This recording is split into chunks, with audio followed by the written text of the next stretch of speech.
Columbia, I've seen your mountains high, seen your pretty rainbows and your blue crystal skies, watched your winding rivers as they flow around the bend. To me you're not a stranger, you'll always be a friend. Coming to you from the West Coast, this is Politicos. Today is October 5th, 2018, and this is episode 106. Politicos is the BC Politics Podcast. If you haven't already, make sure to subscribe and leave a review wherever you found us, including Spotify now. Follow us on Facebook and Twitter where we're at PoliticosPod, and support the show at patreon.com/politicos. You can't actually find us on SoundCloud anymore because we've moved from there, but that's how we get on Spotify, so it's better. I'm Scott Delaneboom. And I'm Ian Bushfield, and today we're joined again by Shannon Waters. Welcome back. Yeah, thank you. Before we begin, one of the things a lot of people keep asking us on Twitter, because I keep forgetting to put it into the actual show like a good stealer of content would do, the intro music you hear, or have been hearing for a while, is Sergei Plotnikov's British Columbia, a 1972 folk song that you can find in obscure corners of the internet and nowhere else. On today's show, we'll be talking with you about the first week back in the legislature, even though they're going on holiday again next week, the LNG file, the, USMCA deal, and some quick takes as usual. First off, as always, we're in partnership with BC Today, which you work for, Shannon. Yes, I do. British Columbia's daily newsletter dedicated exclusively to BC politics. Sign up for your free trial to get unique coverage delivered to the inbox every morning. Listeners enter the offer code CITIZEN for access to a special rate. For your free 2-week trial of the newsletter, go to britishcolumbiatoday.ca. Reminder, we'll be hosting a PR debate put on by the Canadian Club on October 23rd at the Terminal City Club from 11:30 a.m. to 2 p.m. Be between Suzanne Anton and Seth Klein. Tickets are available at the link we'll have in the show notes. Ticket price does include a lunch. I think we forgot to mention that the last couple times. So you will be getting fed, and it does make the value a little more reasonable. Tickets are $85 for listeners of the show, but please email and let them know that you are a listener so you can get the discount. And in November, I don't have the details in front of me, but I'm going to be on Vancouver Podfest doing a panel on politics. So I'll put more information about that out soon, but do check out the Vancouver Podcast Festival, which sounds like it's the whole theme is murder podcasts. So a politics panel is very out of place, but I'm going to be there with Charlie Demers and Alex DeBoer from CITR's speaking office. It's going to be a very left-wing podcast. You could, there's got to be something from like when someone was assassinated. Ooh, we can make him. Well, didn't a famous politician get gunned down on Sparks Street in Ottawa? Darcy McGee or something? Roller Girl, who's running for mayor, has been convicted and served time for manslaughter. And apparently another candidate, I think even Fred Harding, was talking about how he's killed someone who was in ISIS during his time. So these things collide all the time. Let's throw it over to you, Shannon. It's our first segment, your first week back. How was the legislature this week? It was fun. We were off. Well, we weren't off. The House didn't sit for 4 months. It adjourned at the end of May, and we just went back in on the 1st of October. So there was a big, long break in there where not much was going on in the legislature. So it was interesting to go back. They installed new red carpets. Everything is very plush and cushy and not quite as threadbare as the carpets they had in there before. Has anyone done an FOI on the cost of those carpets? Not yet. They kind of kept us busy this first week, but I would say it's money well spent. Consider if you had seen the carpets that were in there before, I think you would agree with me. I think they got their money's worth out of the previous carpets. So, and we hit the ground running. We had legislation introduced right away on Monday, which is unusual aside from the normal bill, an act to ensure the supremacy of Parliament, which really doesn't go anywhere. And then on Tuesday, of course, we got the LNG announcement. We had both some very colorful and energetic question periods and one uncharacteristically kind of conciliatory and somber one while the opposition grilled the government about its action on the opioid crisis, the overdose crisis. So yeah, we've been keeping busy, and I have to say I'm liking standing around in the hallways again, just waiting for the ministers to walk by. I think people would be surprised how much time we spend standing around waiting to talk to ministers on a given day. What were the bills that were introduced this week? Well, we had some very significant ones, and then we had Miscellaneous Statutes Amendment Act number 3, which addresses, these come out, there's usually a couple of them every session, and they address administrative errors or typos. They make corrections, basically, to existing pieces of legislation. So we had one of those introduced. We've had, so probably the two most significant at the moment are the Opioid Damages and Healthcare Costs Recovery Act, Bill 38. That was introduced by Attorney General David Eby on the very first day of this fall session. And what that legislation is going to do is it's going to kind of enable the government to pursue its class action lawsuit against opioid manufacturers and distributors. So the government has introduced a similar bill to this one way back, I believe it was about 20 years ago in the late 90s, when it sued tobacco manufacturers, again, for the healthcare costs that their product places on the province's healthcare system.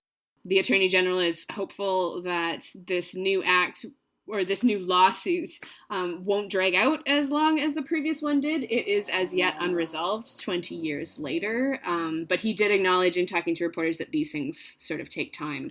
So there's Bill 38, the Opioid Damages and Healthcare Costs Recovery Act. We also had our Minister of Social Development and Poverty Reduction introduced the Poverty Reduction Strategy Act. This is something else we've been waiting for this session. It was introduced on October 2nd. And Bill 39, I believe Minister Simpson described it as a commitment document. There's not really a whole lot of substance to it because the province isn't going to release its poverty reduction plan until the spring session, but what the legislation does is it commits the government to enacting this plan at some point in the future. It has to introduce it before the end of March next year, and it sets some targets for how much the government is going to try and reduce poverty by over the next, I believe it's a 5-year term that they're looking at the moment. We also had the Attorney General introduce Bill 40, the Electoral Reform Referendum 2018 Amendment Act. This is another enabling piece of legislation, and what it does is it addresses the government's commitment in the bill they introduced last fall to take us into the electoral reform referendum that's happening next month.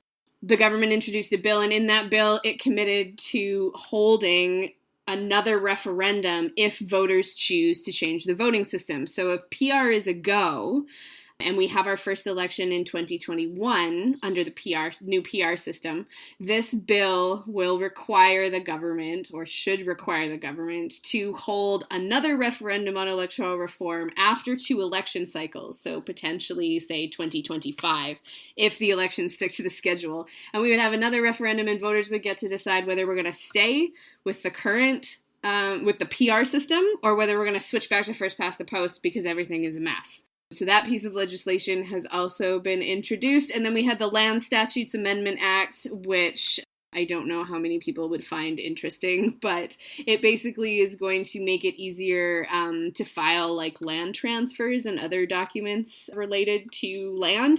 I see Scott nodding along and getting very excited.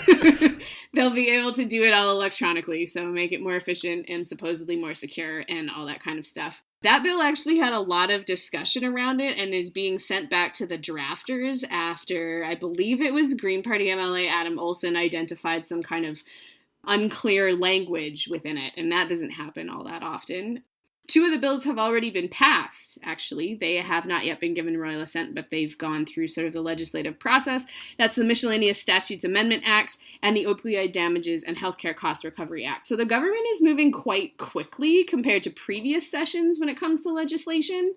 But we've been told by both the Premier and by Government House Leader Mike Farnworth that they basically have more legislation than they have days in the legislative calendar, where the House is only scheduled to sit until the end of November. So it sounds like there's going to be quite a bit of legislation being pushed through in the next few weeks. Well, and the big one I think we're all waiting for is the speculation tax and figuring out what that looks like. So it's almost a little surprising to me that, like, I get that these are the three mentioned are kind of signature policies, but they're also in a way kind of symbolic. Like the Poverty Reduction Strategy Act is like a plan to have a plan to eventually get around to it, which I think disappointed a lot of people.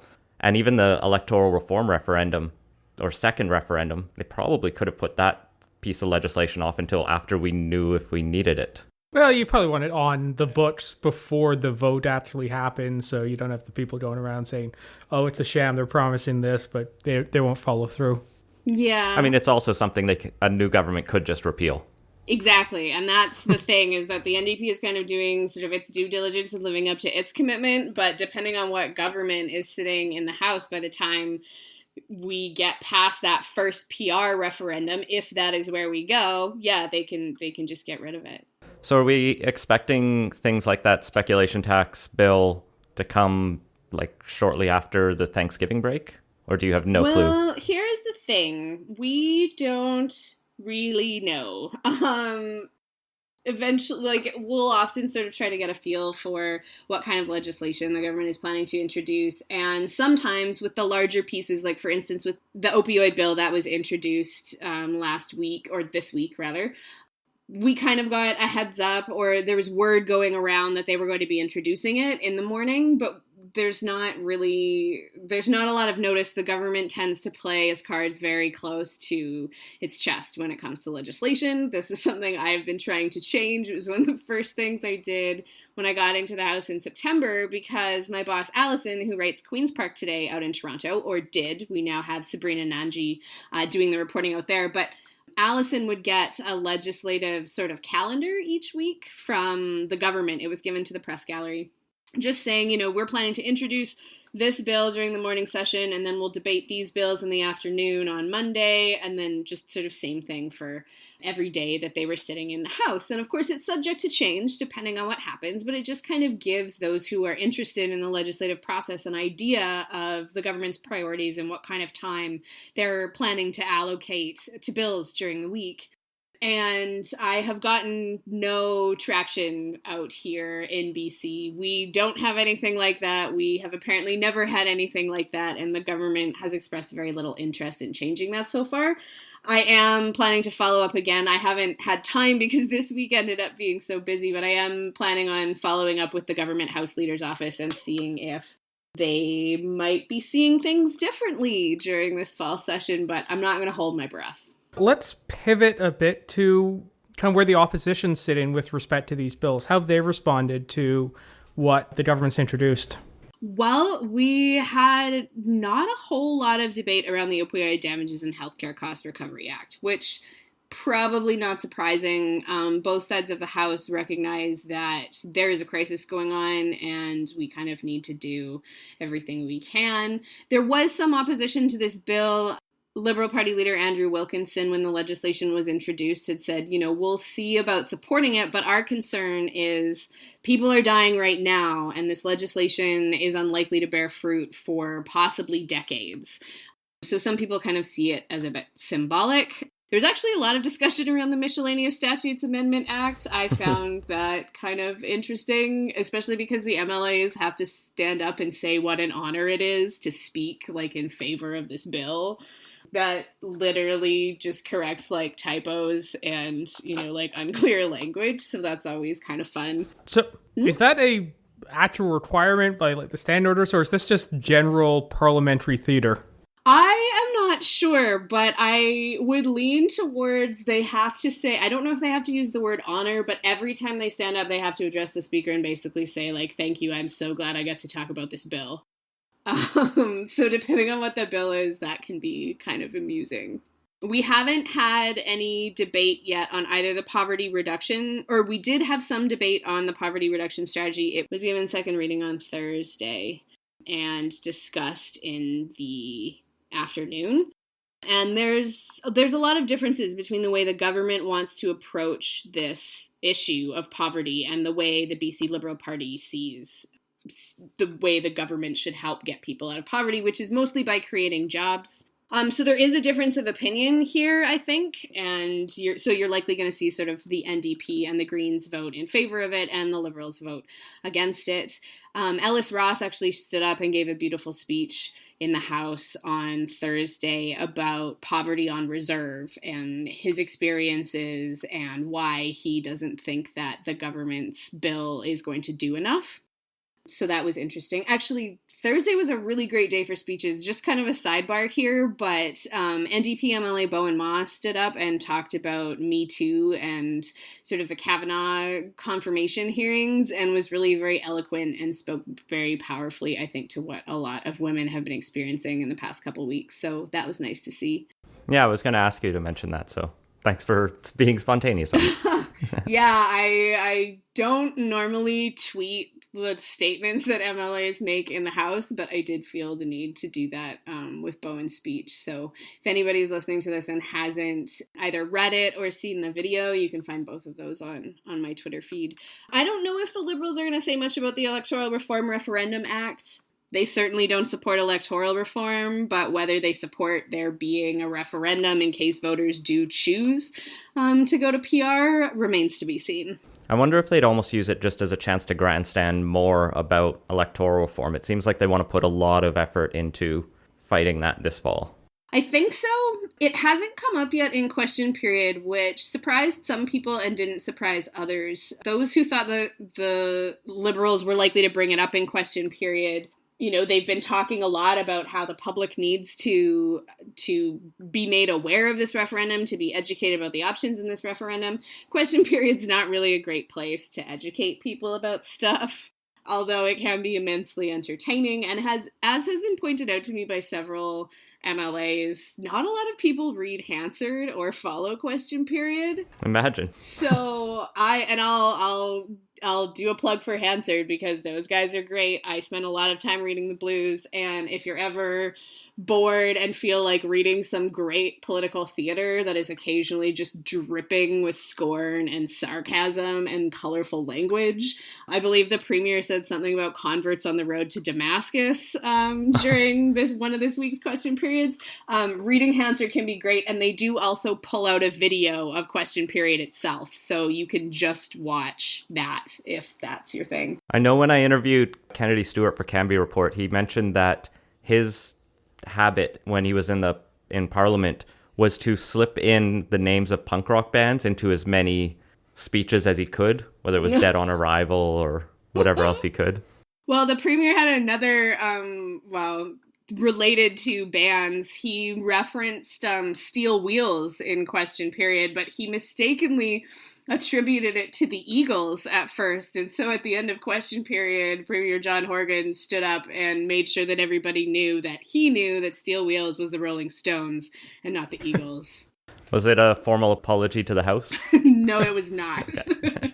So you mentioned question period, and those are some of the sort of jokey highlights. What have the Liberals and Greens been on if they're not focused on electoral reform?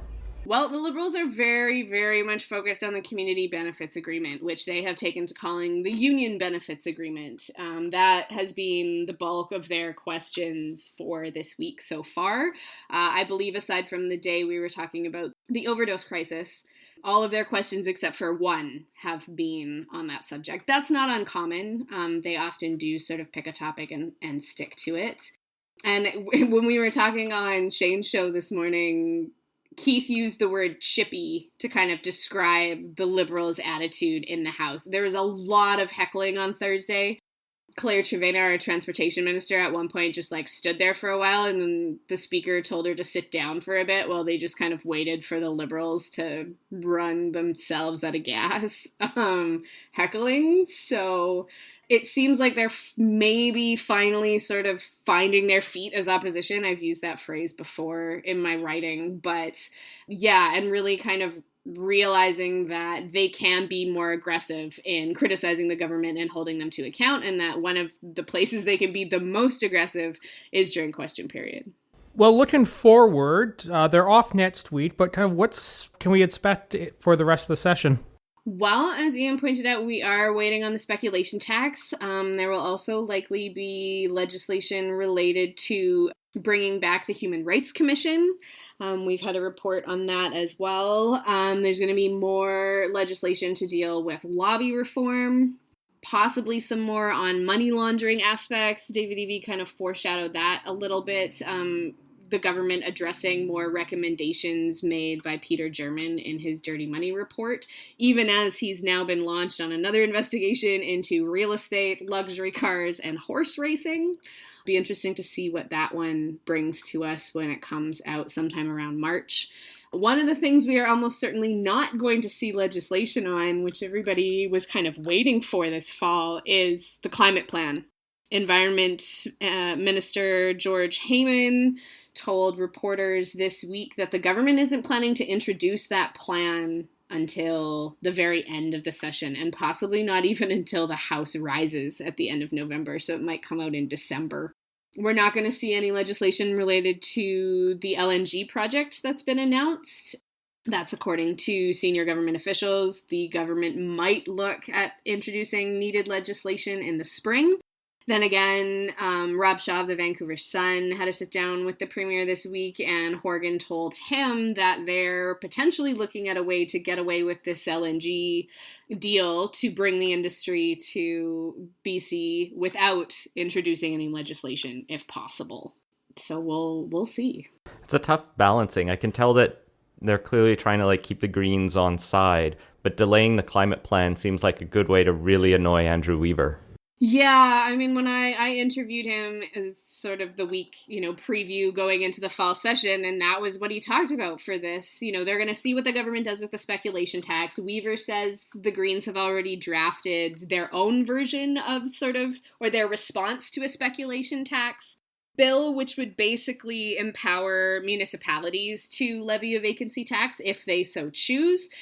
The idea was a proposal at the Union of BC Municipalities. It was actually proposed by a community in Weaver's own riding, Oak Bay, and received unanimous support at the Union of BC Municipalities meeting. So the Greens apparently drafted that and given it to the NDP.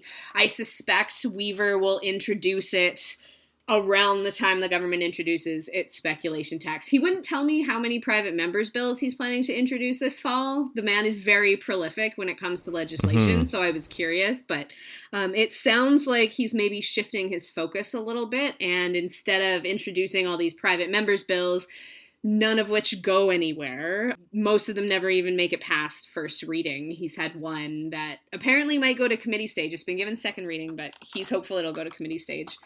So it looks like Weaver might be shifting and sort of focusing on drafting amendments to the government's legislation and trying to improve on what the government is trying to do rather than introducing sort of his own legislation as if he were a member of the opposition, which the Greens sit on the same side of the House as the government in the chamber, and the Liberals all sit on the other side. So when you're watching question period or if you're watching proceedings in the House, it very much looks like the Greens are on the government side and not in opposition. So, well, it's not a bad strategy for the Greens to try to do the amendment route, because if they can get the Liberals on side, they can, which was what we all talked about, I think, in the summer of chaos, they can pass these amendments and change the agenda. But instead, they've kind of just gone along with everything the NDPs wanted to do, which is fine for Horgan. But I can imagine has sort of irked Wilkinson. And it has. Yeah. And Wilkinson uses very strong language to talk about Andrew Weaver these days, and the way he sort of just carries water for the government in a way. And you're right. I think it does really work well for the NDP. But the other thing is, and the general perception is that the Greens will not do anything until we're through this referendum because they want proportional representation to pass. They would benefit from it. They would have more representation in the House.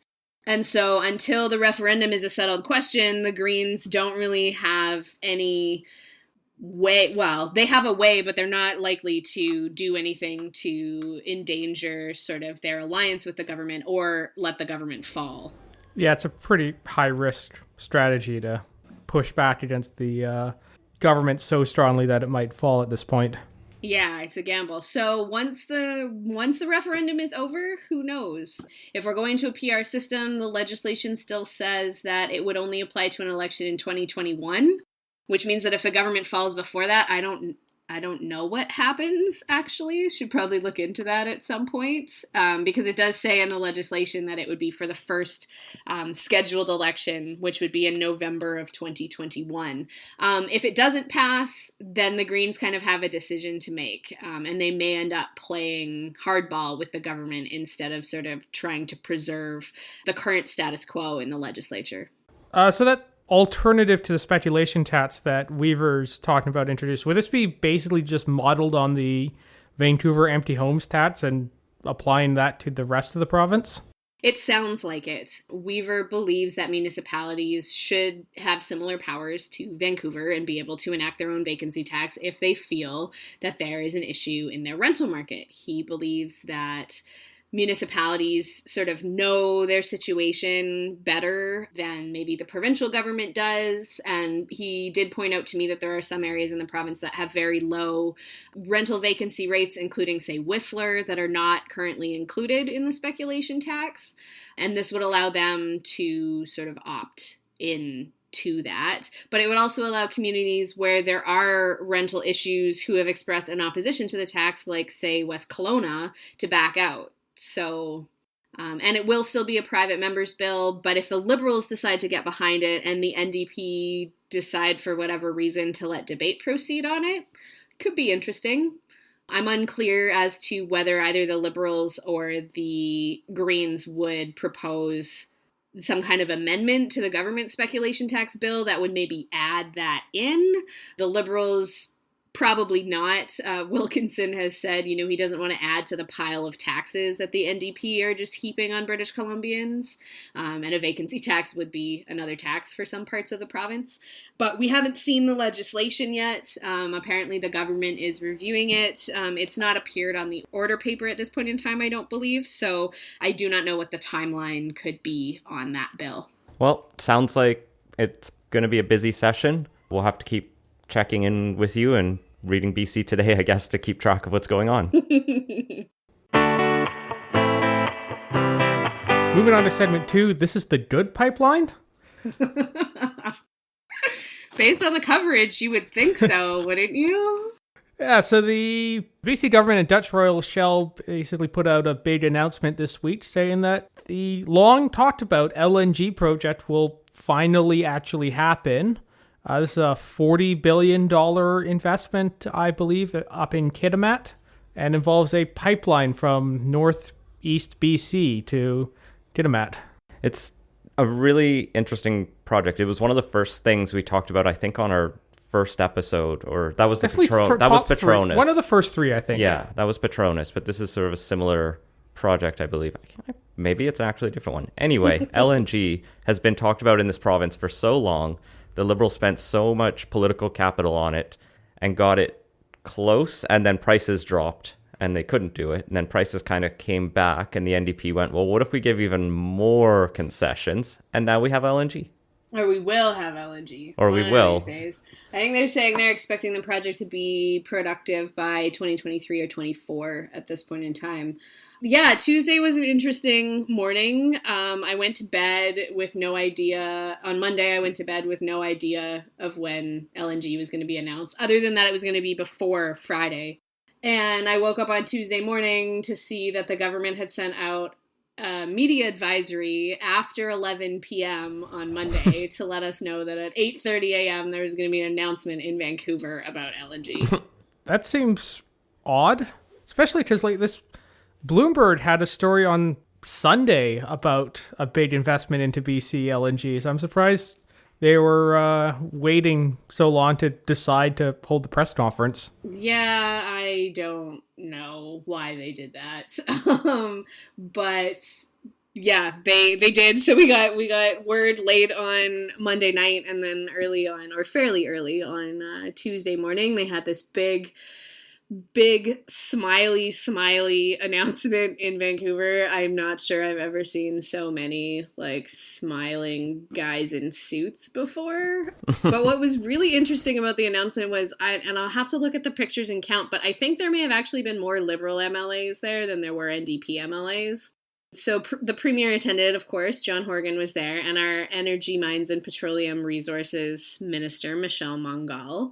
Andrew Wilkinson was there, the leader of the official opposition, as well as Mike Bernier, who represents Peace River South and is the party's oil and gas critic, so that makes sense. And Ellis Ross, who is their critic for LNG and resource opportunities, I believe is his title. He also represents the Skeena riding, which is where Kitimat is. And as a former counselor with the Haisla Nation, he's a leader of the Haisla, he's worked on the file for a really long time as well. So that was sort of a gracious gesture, I guess, by the government. Also, Rich Coleman was there. He'd worked very hard on the file as well when the Liberals were trying to bring LNG in. And so was former Premier Christy Clark, was also at the announcement and in the pictures. Very conspicuously absent was Andrew Weaver and any of the Green MLAs, but not really surprising in that.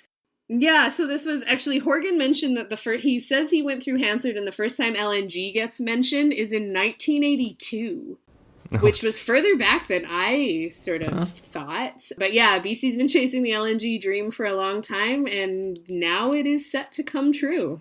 Well, as you mentioned, I mean, Andrew Weaver and the Greens are very grumpy about it, but the press has been surprisingly positive, like across the board. As you mentioned, Christy Clark put out this like Facebook video as well saying how happy she is to see her like biggest life goal, I guess, accomplished. But definitely political goal. Yeah. Yeah, I mean, people are talking about it as her political legacy, that, you know, she sort of laid the foundation, her government laid the foundation for this project. I believe in her tweet she said it was the best day of her professional life or something like that. So obviously very pleased. She must have also been very pleased after the Site C. She's just getting all the things, just not with the responsibilities. The amount of work done on this project to get every First Nation along the route on side almost like shows the contrast with the Trans Mountain Pipeline, where the government was doing that until the end when they kind of fell down on the job. And this contrast, I think, is very interesting to show that if you're on we need big projects to go through in Canada, this shows that it's not impossible. It might be hard and it might take, I guess, 6 years, is it, at least? Oh, if it's 1982. Well, this current push. Yeah, it can take a long time, but you can get there.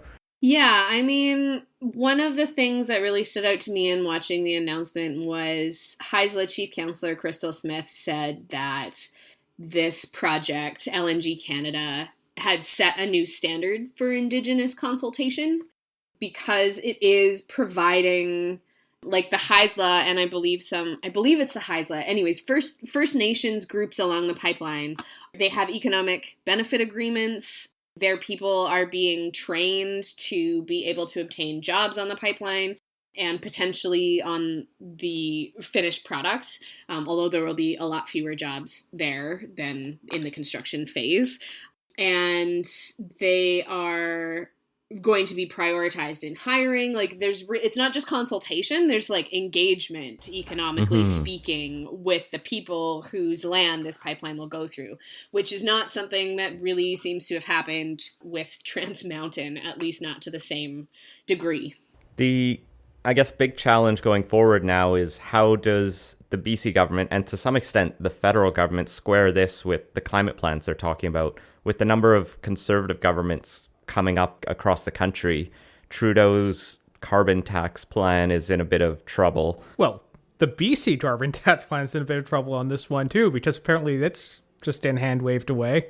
Yeah, so I know the government hasn't really announced anything on how they're going to make this climate plan work with this, you know, big project. Well, is it basically just they're trying to talk their way around it and we'll tell you later? So it kind of got lost a bit in the shuffle, I think, also because a lot of the journalists were just kind of shell-shocked on Tuesday. Covering a story like LNG, like this LNG announcement, is a lot. Like, there's a lot of information out there. There's a lot of different sides to the issue. There's a lot of angles to cover. And so we had this announcement, and there was some response from the Liberals, and we talked to Andrew Weaver, and Then the government was like, oh, we're going to have this technical briefing for you and tell you about sort of the LNG industry and also how our climate plan is going to deal with these emissions. And the answer basically seems to be everything else is going to have to be electric, and then we'll just have this like LNG industry operating in BC. So it's a good thing we're building a giant dam then, because apparently we're going to need a lot of electricity. Yes, but that is in no way is the decision to proceed with Site C directly linked to the government's courting of the LNG industry. That is quoting a senior government official. Okay, so it's just coincidental that we're planning to electrify the entire province. It's just a good, happy coincidence. Yeah, I mean, it's part of the government. And I have to say, sitting in this briefing was kind of exciting because this would be a huge shift. Like with this climate plan, with these commitments, if the government does enact them, there will be a huge shift in the way the province is powered. And so far, the government is basically relying on electricity. We do get a lot of hydroelectricity here in BC, and Site C is going to provide us with more of that. But the other thing the government's talking about, and something that the premier has said, is that we're going to get, so of the $40 billion investment that everybody's talking about, BC is supposed to get about $23 billion over 40 years.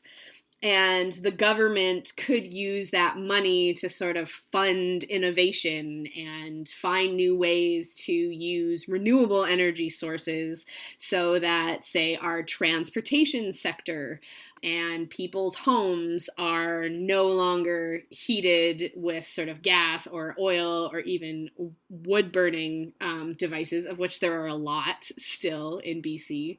And we do move on to other renewables as well as continuing sort of our use of hydroelectric. So it's sounding like it's going to be a very ambitious shift that the government needs to do, and it remains to be seen whether they can actually get there. I mean, as one of my colleagues pointed out, like, hydro rates right now are not cheap.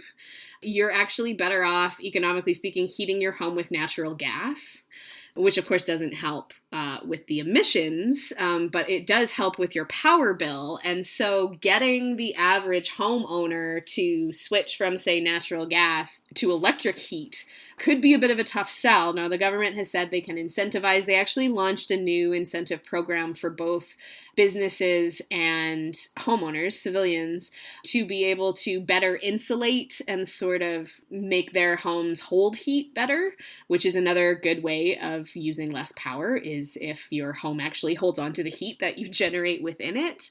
Like I said, it's a very ambitious plan, and it's going to be interesting to see how they get around to realizing it once we actually see what the plan itself is. This was just kind of a bit of a teaser, and specifically looking at, the amount of emissions LNG is going to add to the province's carbon footprint, and so sort of how we need to reduce on every other front in order to meet the commitments that the government has set for itself.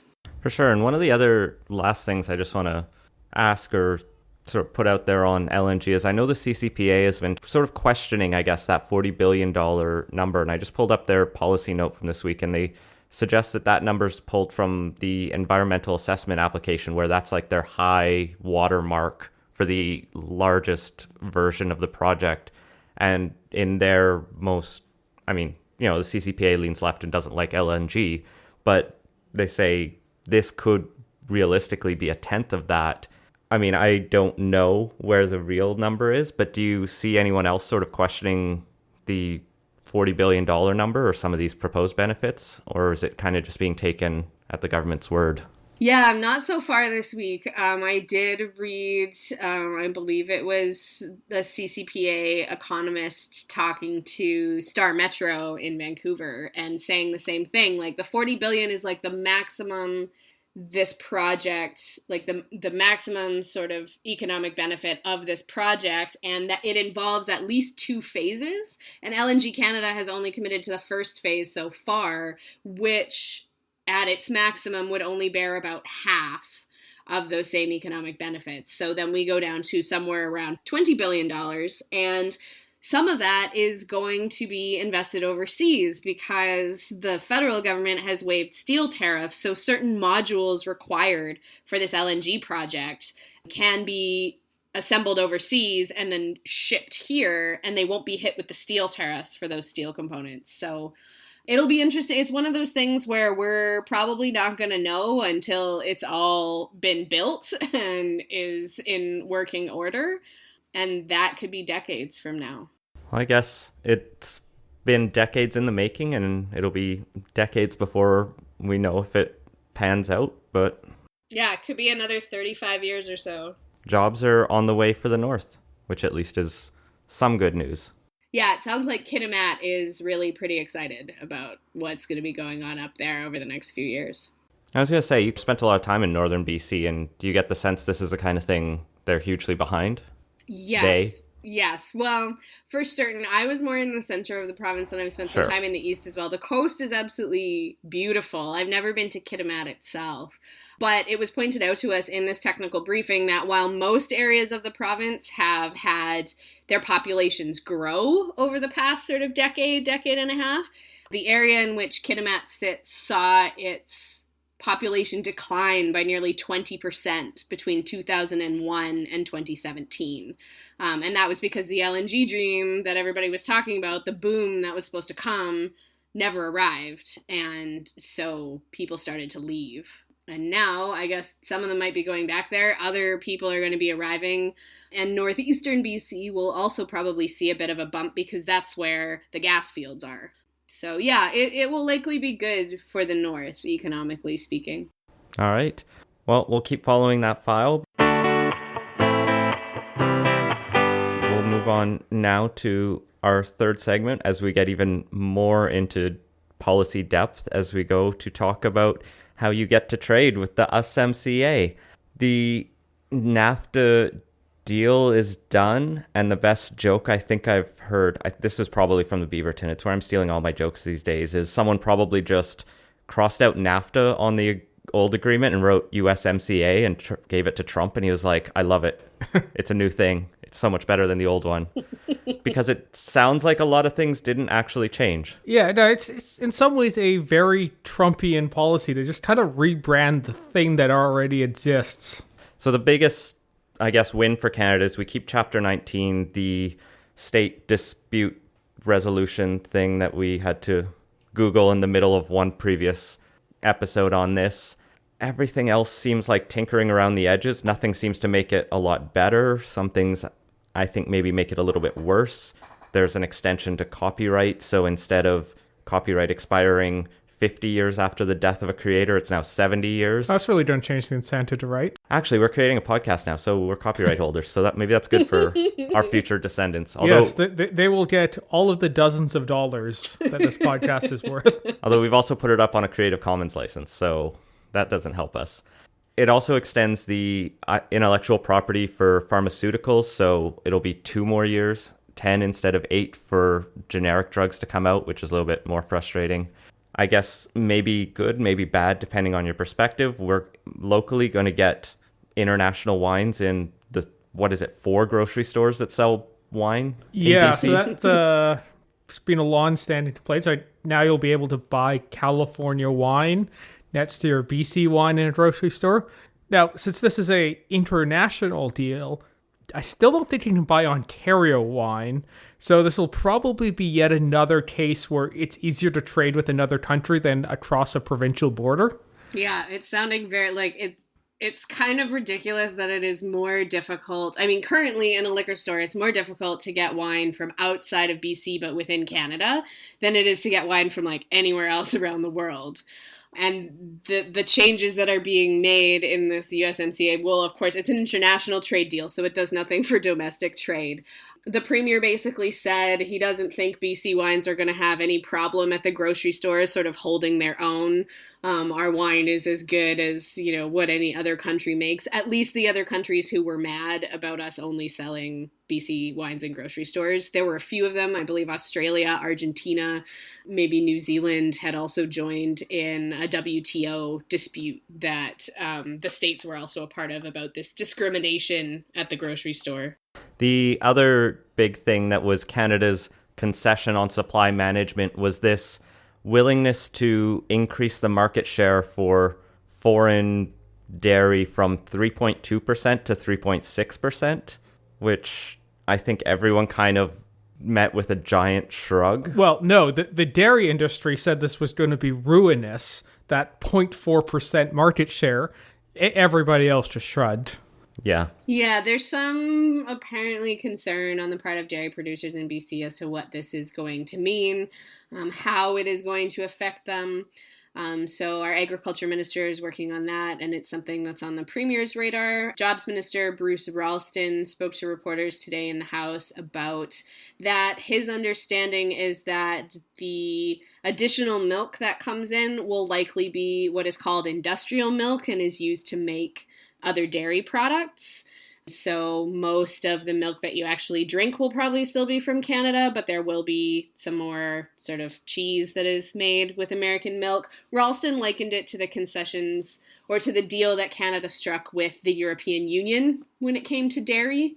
And that didn't seem to be the end of the world for Canadian dairy producers. So probably this won't be either. Oh, certainly it won't be. I guess the result for Trudeau was always going to be status quo or worse, and it looks like he managed to get status quo. Ish. Yeah, there's one clause that hasn't been talked about. I haven't seen a lot of dialogue about it around or in BC, but Ontario has apparently been discussing Clause 32, which basically obligates Canada to give the United States a heads up anytime we try to make a trade deal with another country that is not part of the USMCA. And I guess that is of concern, particularly when it comes to China, because we do not currently have an explicit trade deal with China. And it's of a concern potentially for BC because we've been doing a lot of diversification over the past few years, partly to try and stop being so dependent on the US market when it comes to softwood lumber. And China has been one of the countries that we have sort of been ramping up our trade with, particularly our exports. So that could be a wrinkle that rears its head at some point in time. But I haven't, like I said, I haven't heard a lot of discussion about it out here yet. So the article we're looking at says they need to give a heads up for trade agreements with non-market countries. Is that? I think that means not in this trade market. Oh, not in this trade market. I think the first time I read it, not a free market country. Yeah, I read it as, a nominally communist China would be out, but Europe would be fine. But I guess if it's non-market as in the common North American market, that might be different. Yes, and I believe that's the interpretation that people are going with. They should just have non-party or something on there. Be clearer. Maybe they'll introduce a miscellaneous statutes bill at some point to fix all the typos and tighten up that language as well. Well, that'll be another long negotiation. The reaction, you talked about a bit about the provincial reaction. At the federal level, Liberals were, I think, trying not to pat themselves on the back too much, lest they tip off Trump that they feel like they got a good deal, because then he would think he didn't, because everything's a zero-sum game to him. But the Conservatives went very negative very fast for some reason, and I can't figure out their response to this. Oh, it's typical everything Trudeau does is wrong.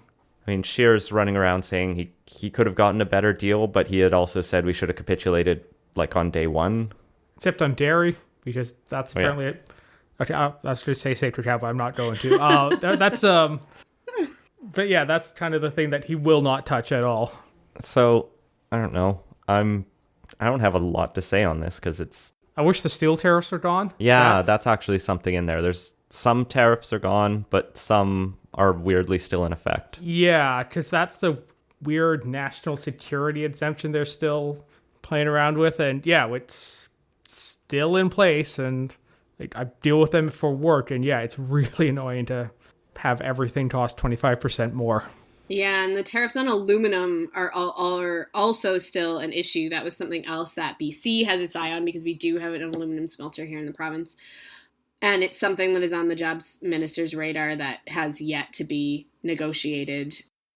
Ralston actually had some fairly colorful language around that. I believe he said something to the effect of these tariffs are completely unfair and totally lacking in any legal basis. So we'll see what happens on that front.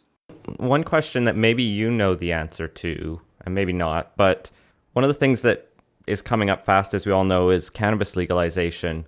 But that's been a contentious, I imagine, point between Canada and the US. Was this dealt with at all in the agreement?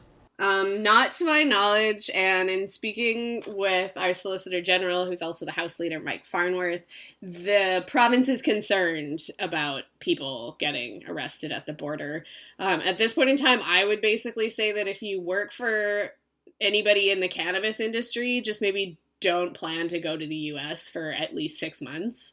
The government is looking at ways to sort of deal with this. Of course, it's nothing the province can do because, you know, it is a border issue, so the powers fall to the federal government, but they are in dialogue with the feds to say, look, we need to make sure that people who are working in a legal industry here in Canada aren't getting lifetime bans when they try to go to the US.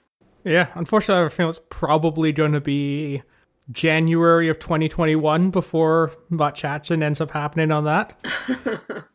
Yeah, I think you're right. It was really weird to me to realize on Tuesday that we were literally 2 weeks away from legalization. Talking with Farnworth this week, he is confident that BC will have enough supply to meet the province's demand. He believes that there will be very considerable interest by British Columbians in purchasing legal cannabis.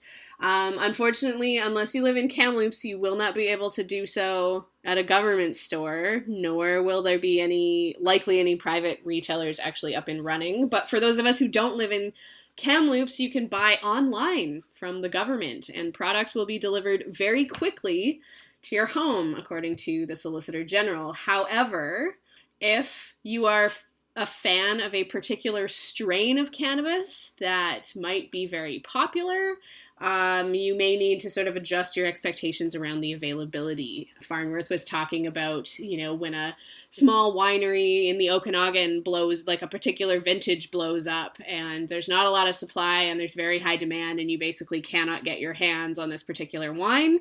That may happen with certain strains of cannabis that are available through the government stores. Please tell me you asked him for names of strains. No, we didn't talk about names of strains. Vaughn Palmer did grill him as to what sort of system of measurement will be used. Are we going to be talking about like keys of cannabis? But no, we'll be using grams to deal with them, and the Solicitor General did not provide a specific amount that the province is planning to have available on legalization day. He just said he believes it will be sufficient. Well, let's move on to Twit-Tates. Andrew Wilkinson threw down the gauntlet earlier this week and challenged the Premier to debate him that was the story last week. Was it last week? Yeah, it was last week that it happened. The update this week is, and I think this was even just today or yesterday, John Horgan said yes. Well, it's kind of a qualified yes. I really liked Horgan's language. It made me kind of giggle a bit. He said, if Mr. Wilkinson still wants to go, I'm good with that. And he was kind of talking about the Premier believes that we should wait until after the municipal elections to have this debate, if it is going to happen.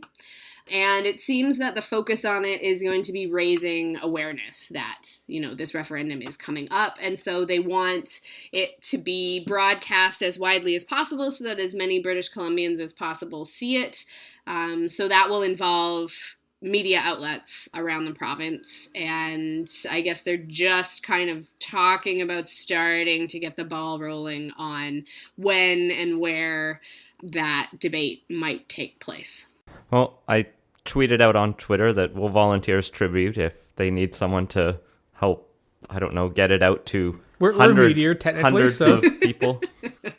No, it should be a good thing. As we talked about last week, like, the idea of a debate's probably not going to change anyone's mind, but it is a good way to at least remind people this is happening. And it'll at least be entertaining for nerds like us. Yes. Now, the question is whether or not Green Party leader Andrew Weaver is invited to participate. Andrew Wilkinson has indicated that he doesn't really care. I'm not sure about the Premier's thoughts on that. The question is, do they want to make it basically like an all candidates debate where everybody gets to have their say? Or is it just yes, PR versus no PR, in which case you really only need the premier and the leader of the opposition there? Well, hopefully we see that debate and have a good viewing party or something like that at a pub. One other news story that came up this week, sort of a flash from the past, is former New Democrat Member of Parliament Sven Robinson is back in the news because he's been hanging around Vancouver, his old home. For a long time, he'd been off in Switzerland working with some international health and AIDS charities, but he is leaking rumors are swirling that he might be considering challenging Terry Beach in the North Burnaby Seymour. Burnaby North, I think. Yeah, Burnaby North Seymour. Whatever I think it's called. Terry Beach's riding in the next federal election, which would be a probably good news story for Jagmeet Singh, who's been losing a lot of members of parliament, and getting someone prominent like Sven Robinson back would be quite the coup. Potentially. How old is Sven Robinson now? Yeah, he's not the youngest chicken. I mean, as somebody pointed out on Twitter, I think it was at the beginning of the week, like, politics so old. Our youngest MLAs are in their mid-30s. I believe Bowen Ma is the youngest one, and the number of gray heads in the chamber is considerable. And the same is true of federal politics as well. So, I mean, Robinson's a colorful character. He's certainly been typically very well regarded. A lot of people have a lot of respect and affection for him. So, yeah, I mean, it could make things interesting. I looked it up. He's 66 years old. Oh, okay. So maybe he could have the Jeremy Corbyn, Bernie Sanders, but he's not even as old as them, I think. No, definitely younger than Sanders. I think younger than Corbyn, too. Corbyn's 69. So, there's some appetite among kids these days for uppity old socialists, and that was always Sven's approach. It would be good to see him back. I mean, he left politics after the bizarre ring stealing scandal, which he later sort of confessed to and said was part of his bipolar diagnosis. And I think I hope we have a much better willingness to accept politicians with mental health issues than perhaps 20 years ago. One would like to think so, anyways. I don't really have a good segue There's no for good this. segues for any of these. Yeah. So we're just going to pivot right over to Quebec and the results of their recent election, where the cat came out ahead. Yeah, Probably brutally mispronouncing even that, or mispronouncing acronym, whatever. Yeah. I don't want to try to weigh in on Quebec politics too much because... Well, we're Anglophones on the far side of the country. You and inevitably get yelled nothing. at for it. What is interesting for me, though, is this is another election where a Liberal Party has lost. Like, the Liberals lost in BC, although that's a weird case, New Brunswick to some extent, Ontario, and now Quebec. And they lost big, too. Like, this is, I think I heard, their worst showing since Confederation. And the same happened in Ontario. So the Trudeau Liberals are losing friends and allies.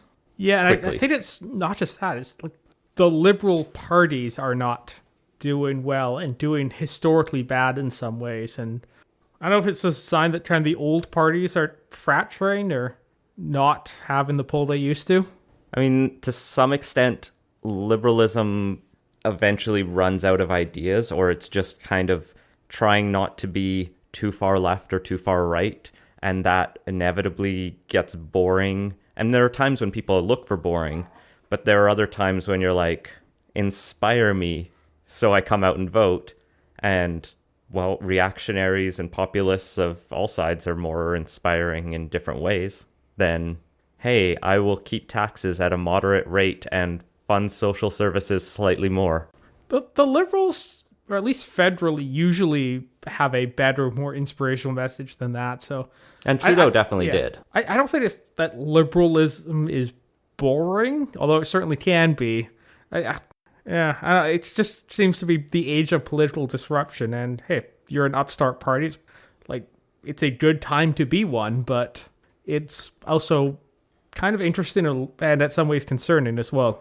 Well, it was worth noting the Parti Québécois also collapsed in that election, and Quebec Solidaire leapfrogged them, even though they got in the same range of vote percentage.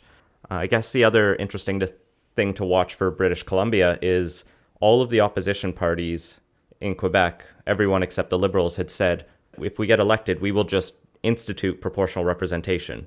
And it sounds like Legault, the new premier, is still planning to bring forward a bill to do that. He's also talking about invoking the notwithstanding clause left, right, and center, because that's a new normal. But it could be interesting to see two of Canada's largest provinces go to PR possibly in the next year. Yeah, that has me kind of wondering if, and I mean, I doubt they would do it because once you've had the referendum, sort of voters have had their say. But Attorney General David Eby has pointed out that the government is not required to have a referendum to change our voting system. The Liberals make a big deal out of, the significance of shifting the way that our democracy works and that it is very important that voters have a say in that. But the government doesn't have to do that. They can just write a bill and change it if they want to. Yeah, they did it in the past to keep the CCF out right after the war. And in general, I think it's actually a pretty good norm for the reasons that was just described. But yeah, it is a norm, not a legal requirement. Mm-hmm. The reasons being, voters have a say not to just keep the CCF out. That's just a side benefit. Well, and because what happened in the end was Social Credit swept a victory because no one wanted the other guys. And then Social Credit just changed the system again. And, once you make that norm of arbitrarily changing the voting system, apparently anyone can do it. Yeah, I really wouldn't want to get into that pattern of switching back and forth. But I mean, it does seem like most governments who promise electoral reform and then get elected seem to lose their taste for it very quickly after coming to power. So be interesting to see if Quebec does move in that direction as well. Yeah, it's weird how that works. Well, and the last thing we want to leave off with, unless you had any other stories you wanted to squeeze in, Shannon? No, I think that pretty much covers it. I like that you picked up Rob's tweet. That's funny. Yeah, well, that's what I'm just going to get in here for sort of throwback Best of BC Poly. But Rob Shaw _Van Son tweeted out earlier this week that he was in an interview with John Horgan in his legislature office, and the phone rang on his desk. The premier says that line has never rang before. Multiple staffers converge on mysterious ringing direct line to the premier. Someone answers it, and it's a fake Canada Revenue Agency scam caller. So, have you been in the premier's office? I have been in the premier's office.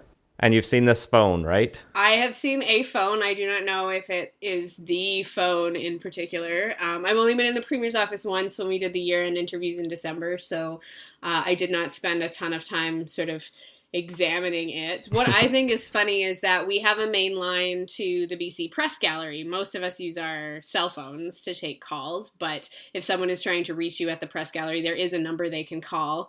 And I would say probably about 3/4 of the time when it rings, it's a CRA scam or Google surveying us or asking us for something. So there's a lot of hello, and then oh my God, and then just hanging up the phone immediately after. Well, I'd like to imagine that this is just an old rotary phone that's just had a layer of dust caked over it. Maybe bright red and sitting on a pedestal type table in a corner. He was worried it was the direct line to the Kremlin or something. Yeah, or Alberta's premier office, so they can negotiate over the wine war. Oh, well, thank you for joining us once again. Shannon, why don't you plug where people can find you on the internet if they want to find you? Yeah, so if you are interested in my play-by-play QP coverage and sort of everything that goes on a daily basis on in the legislature, you can follow me at BC Today Official on Twitter. If you are also interested in pictures of my cat, and as Ian has described it, feminist hot takes, you can follow me at So Bitter, So Sweet. All right. Thank you once again. Thank you. Yeah, thanks for having me. And that has been Politos. Find links to the stories we mentioned in the show notes at politos.ca. Make sure to subscribe wherever you listen to podcasts and follow us on Facebook and Twitter at PolitosPod. Leave us a review and let us know what you think. Support the show and get early access to our interviews at patreon.com/Politos. And if you have ideas for the show, feel free to send to us. Thanks for listening.